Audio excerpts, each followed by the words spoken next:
sisters and brothers of America, I thank you in the name of the most ancient order of monks in the world. I thank you in the name of the mother of religions. And I thank you in the name of the millions and millions of Hindu people of all classes and sects. My thanks also to some of the speakers on this platform who, referring to the delegates from the Orient, have told you that these men from far-off nations may well claim the honor of bearing to different lands the idea of toleration. I am proud to belong to a religion which has taught the world both tolerance and universal acceptance. We believe not only in universal toleration, but we accept all religions as true. I am proud to belong to a nation which has sheltered the persecuted and the refugees of all religions and all nations of the earth. I am proud to tell you that we have gathered in our bosom the purest remnant of the Israelites who came to southern India and took refuge with us in the very year in which their holy temple was shattered to pieces by Roman tyranny. I am proud to belong to the religion which has sheltered and is still fostering the remnant of the grand Zoroastrian nation. From the high spiritual flights of the Vedanta philosophy, of which the latest discoveries of science seem like echoes, to the low ideas of idolatry with its multifarious mythology, the agnosticism of the Buddhists and the atheism of the Jains, each and all have a place in the Hindu's religion. Where then, the question arises, where is the common center to which all these widely diverging radii converge? Where is the common basis upon which all these seemingly hopeless contradictions rest? And this is the question I shall attempt to answer. The Hindus have received their religion through revelation, the Vedas. They hold that the Vedas are without beginning and without end. It may sound ludicrous to this audience how a book can be without beginning or end. But by the Vedas, no books are meant. They mean the accumulated treasury of spiritual laws discovered by different persons in different times. Just as the law of gravitation existed before its discovery and would exist if all humanity forgot it, so is it with the laws that govern the spiritual world. The moral, ethical, and spiritual relations between soul and soul and between individual spirits and the Father of all spirits were there before their discovery and would remain even if we forgot them. The discoverers of these laws are called rishis, and we honor them as perfected beings. I'm glad to tell this audience that some of the very greatest of them were women. Here it may be said that these laws, as laws, may be without end, but they must have had a beginning.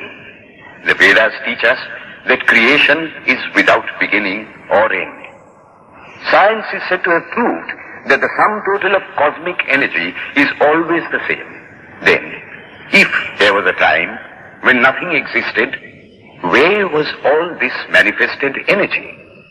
Some say it was in a potential form in God.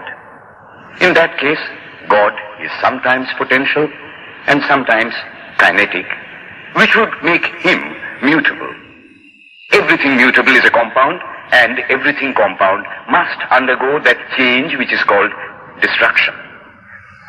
So, God would die, which is absurd. Therefore, there never was a time when there was no creation. If I may be allowed to use a simile, creation and creator are two lines without beginning and without end, running parallel to each other. God is the ever-active providence by whose power systems after systems are being evolved out of chaos, made to run for a time and again destroyed. This is what the Brahmin boy repeats every day. The sun and the moon the Lord created like the suns and moons of previous cycles. And this agrees with modern science. Here I stand, and if I shut my eyes and try to conceive my existence, I, What is the idea before me? The idea of a body. Am I then nothing but a combination of material substances? The Vedas declare, no. I am a spirit living in a body.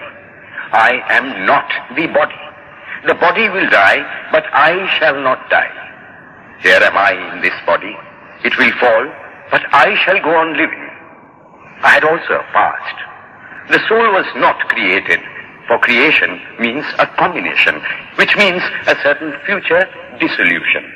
If then the soul was created, it must die. Some are born happy, enjoy perfect health with beautiful body, mental vigor, and all wants supplied. Others are born miserable. Some are without hands or feet. Others again are idiots and only drag on a wretched existence.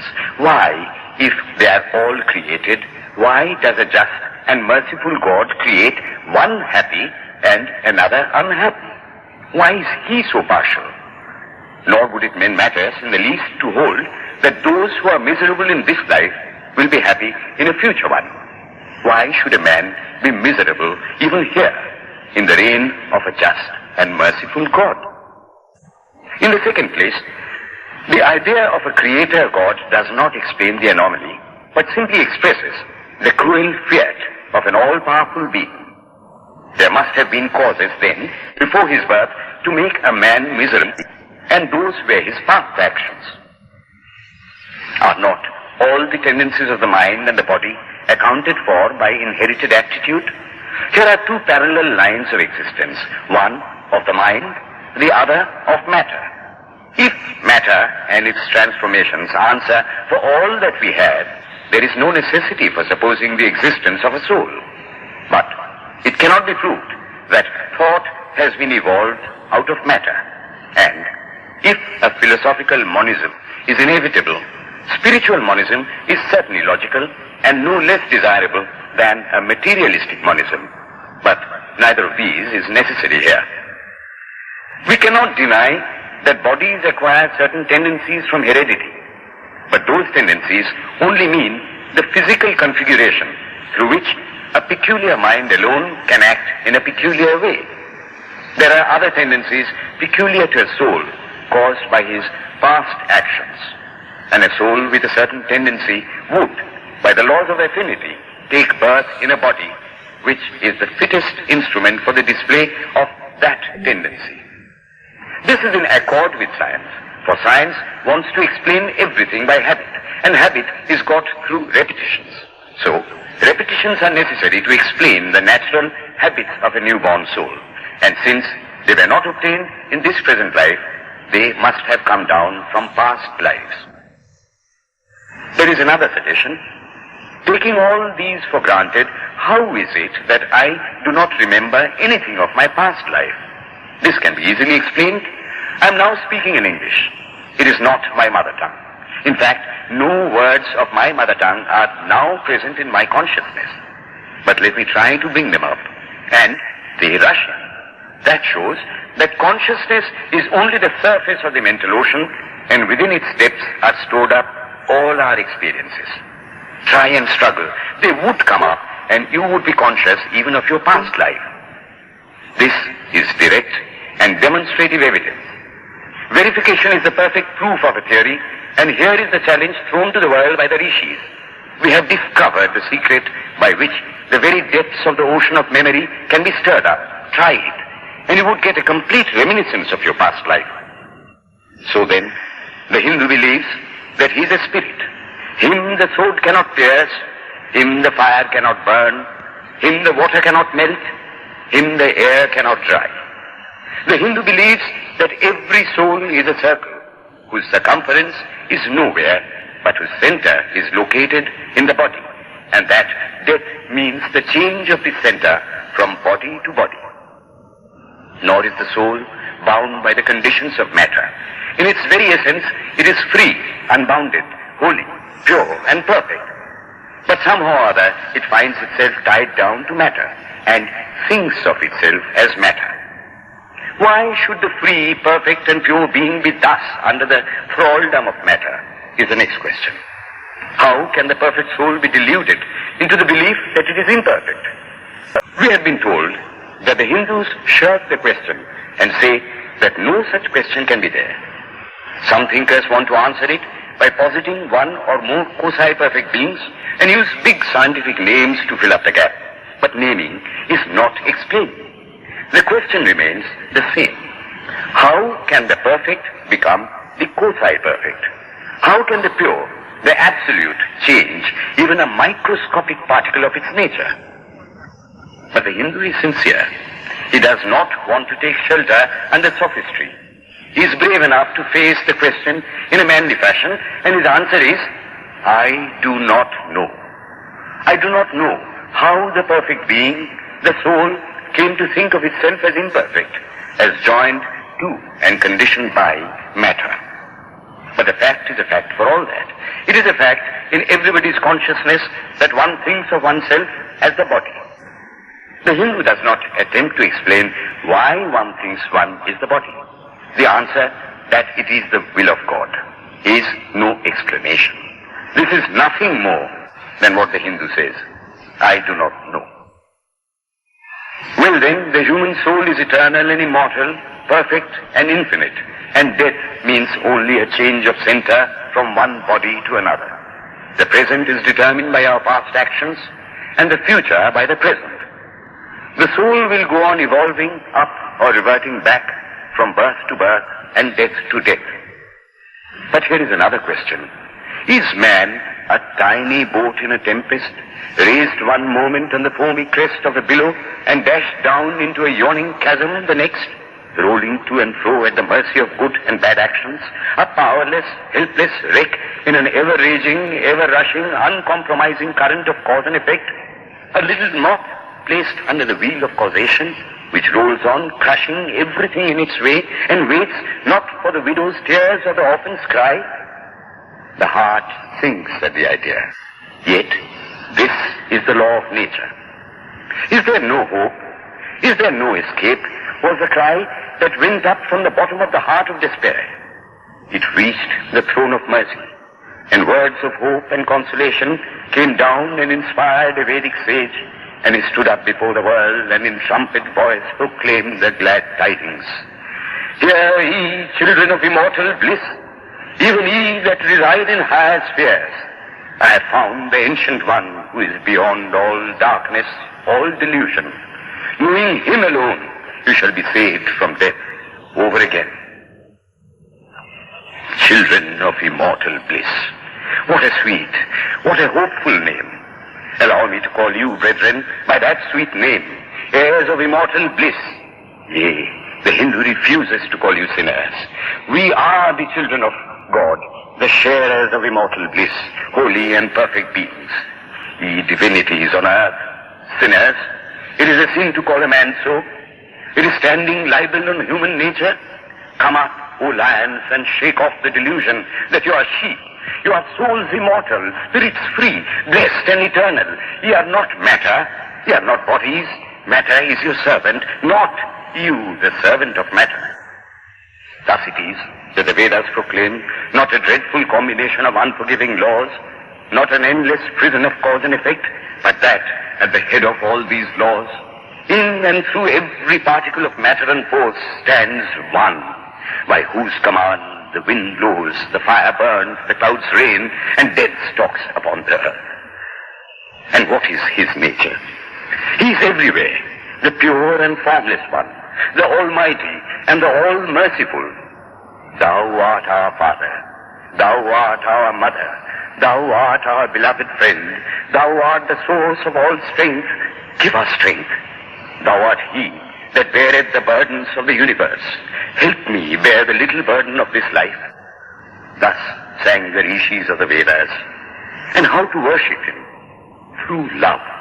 He is to be worshipped as the one beloved, dearer than everything in this and the next life.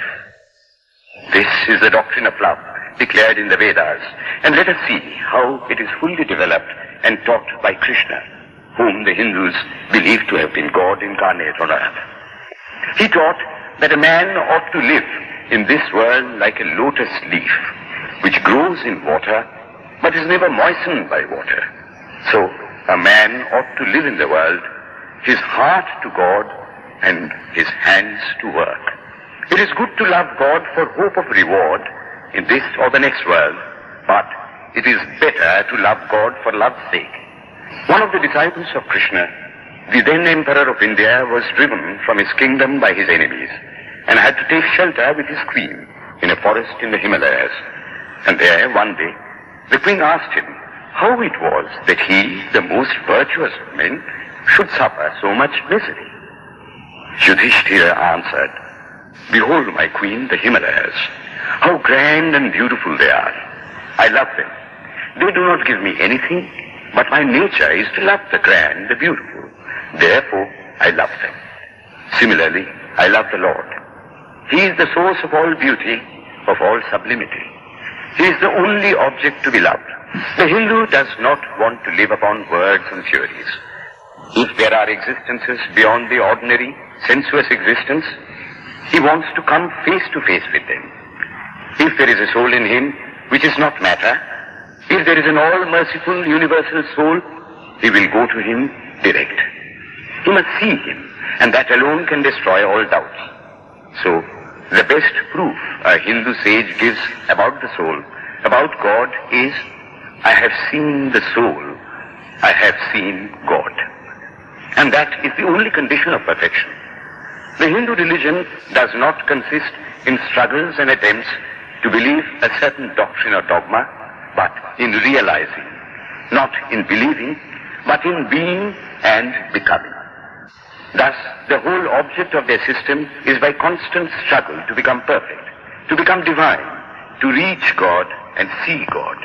And this reaching God, seeing God, becoming perfect, even as the Father in heaven is perfect, constitutes the religion of the Hindus. And what becomes of a man when he attains perfection? He lives a life of bliss infinite. He enjoys infinite and perfect bliss, having obtained the only thing in which man ought to have pleasure, namely God, and enjoys the bliss with God. So far, all the Hindus are agreed. This is the common religion of all the sects of India. But then, perfection is absolute, and the absolute cannot be two or three. It cannot have any qualities. It cannot be an individual. And so, when a soul becomes perfect and absolute, it must become one with Brahma, and it would only realize the Lord as the perfection, the reality of its own nature and existence, the existence absolute, knowledge absolute, and bliss absolute. We have often and often read this called the losing of individuality and becoming a stock or a stone. He jests at scars that never felt a wound. I tell you, it is nothing of the kind. If it is happiness to enjoy the consciousness of this small body, it must be greater happiness to enjoy the consciousness of two bodies, the measure of happiness increasing with the consciousness of an increasing number of bodies, the aim, the ultimate of happiness being reached when it would become a universal consciousness. Therefore, to gain this infinite universal individuality, this miserable little prison individuality must go. Then alone can death cease when I am one with life. Then alone can misery cease when I am one with happiness itself. Then alone can all error cease when I am one with knowledge itself. And this is the necessary scientific conclusion. Science has proved to me that physical individuality is a delusion, that really my body is one little continuously changing body in an unbroken ocean of matter, and Advaita, or unity, is the necessary conclusion with my other counterpart, soul. Science is nothing but the finding of unity. As soon as science would reach perfect unity, it would stop from further progress, because it would reach the goal. Thus, chemistry could not progress farther when it would discover one element out of which all others could be made. Physics would stop when it would be able to fulfill its services in discovering one energy of which all the others are but manifestations. And the science of religion become perfect when it would discover Him who is the one life in a universe of death. Him who is the constant basis of an ever-changing world, one who is the only soul of which all souls are but delusive manifestations. Thus is it, through multiplicity and duality, that the ultimate unity is reached. Religion can go no farther. This is the goal of all science. All science is bound to come to this conclusion in the long run. Manifestation and not creation is the word of science today. And the Hindu is only glad that what he has been cherishing in his bosom for ages is going to be taught in more forcible language and with further light from the latest conclusions of science.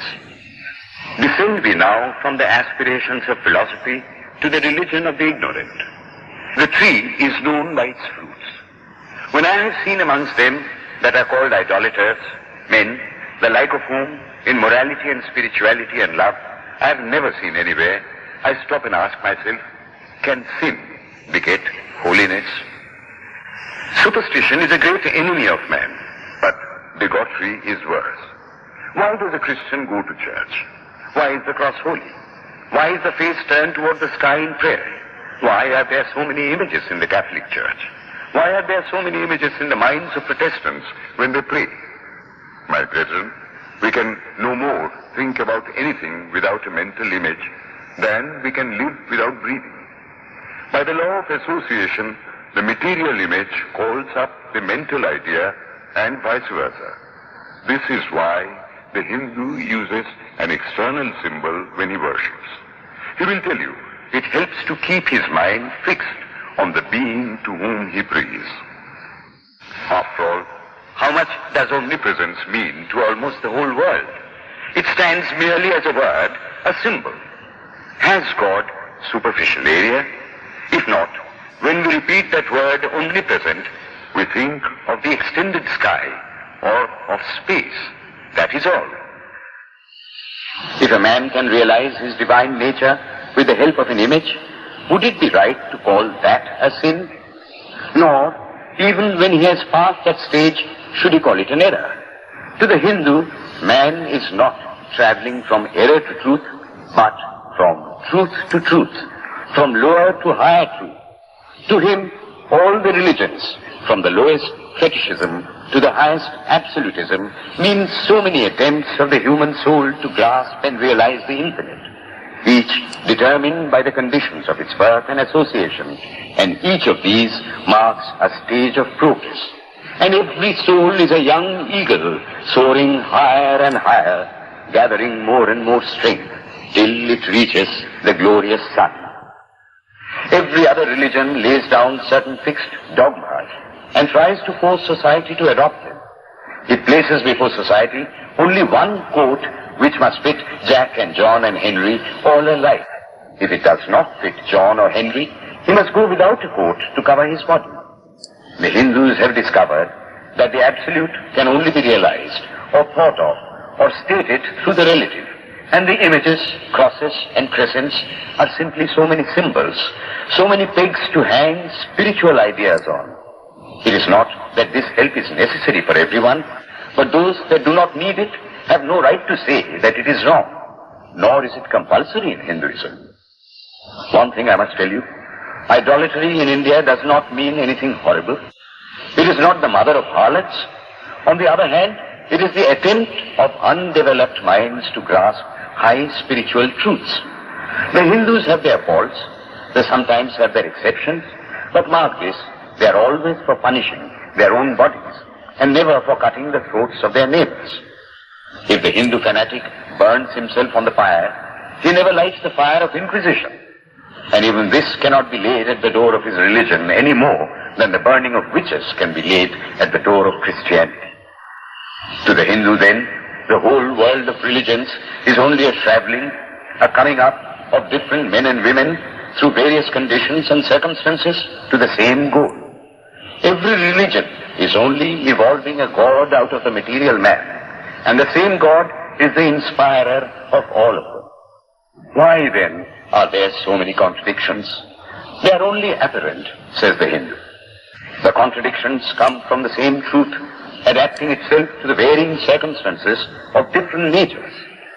It is the same light coming through glasses of different colors.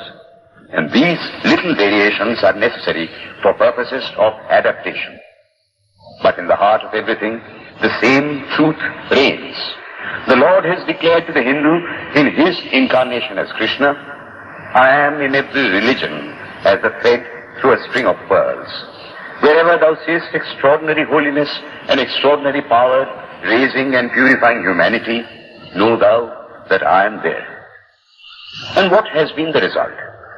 I challenge the world to find throughout the whole system of Sanskrit philosophy any such expression as that the Hindu alone will be saved and not others. Says Vyasa, we find perfect men even beyond the pale of our caste and creed. One thing more, how then can the Hindu, whose whole fabric of thought centers in God, believe in Buddhism, which is agnostic, or in Jainism, which is atheistic? The Buddhists or the Jains do not depend upon God, but the whole force of their religion is directed to the great central truth in every religion, to evolve a God out of man. They have not seen the Father, but they have seen the Son. And he that hath seen the Son hath seen the Father also. This, brethren, is a short sketch of the religious ideas of the Hindus. The Hindu may have failed to carry out all his plans, but if there is ever to be a universal religion, it must be one which will have no location in place or time, which will be infinite like the God it will preach, and whose sun will shine upon the followers of Krishna and of Christ, on saints and sinners alike, which will not be Brahminic or Buddhistic, Christian or Mohammedan, but the sum total of all these, and still have infinite space for development, which in its Catholicity will embrace in infinite arms and find a place for every human being, from the lowest groveling savage, not far removed from the brute, to the highest man towering by the virtues of his head and heart almost above humanity. It will be a religion which will have no place for persecution or intolerance in its polity, which will recognize divinity in every man and woman, and whose whole scope, whose whole force will be centered in aiding humanity to realize its own true divine nature. May he, who is the Brahma of the Hindus, the Ahura Mazda of the Zoroastrians, the Buddha of the Buddhists, the Jehovah of the Jews, the Father in heaven of the Christians, give strength to you to carry out your noble idea. The star arose in the east. It traveled steadily towards the west, sometimes dimmed and sometimes effulgent, till it made a circuit of the world, and now it is again rising on the very horizon of the east, the borders of the sun pole, 1,000-fold more effulgent than it ever was before.